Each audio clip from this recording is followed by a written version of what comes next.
ভারতের নয়াদিল্লিতে শিক্ষার্থীদের প্রবল বিক্ষোভ উত্তেজনা প্রশমনে শিক্ষা সচিব বিনীত যোশীকে অপসারণ করে পঞ্চায়েত বিষয়ক মন্ত্রণালয়ে পাঠানো হয়েছে।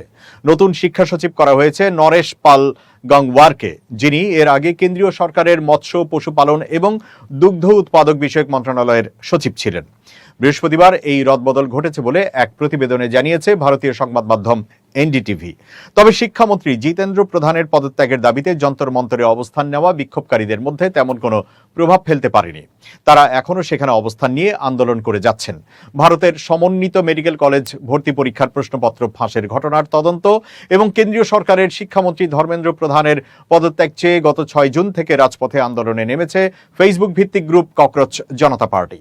সিজেপির এই আন্দোলনের সঙ্গে ইতোমধ্যে সংহতি জানিয়ে 28 জুন থেকে অনশনে বসেন ভারতের জলবায়ু ও পরিবেশ আন্দোলন কর্মী সোনাম ওয়াংচুক। প্রশ্নপত্র ফাঁসের জেরে হতাশ হয়ে এ পর্যন্ত ভারতের বিভিন্ন রাজ্যে আত্মহত্যা করেছেন মেডিকেল কলেজ ভর্তি হতে ইচ্ছুক 12 জন। এদিকে শিক্ষা সচিবকে বদলির পর বৃহস্পতিবার রাতে অনশন ভেঙেছেন সোনাম ওয়াংচুক। বর্তমানে মেদান্ত হাসপাতালে আছেন তিনি।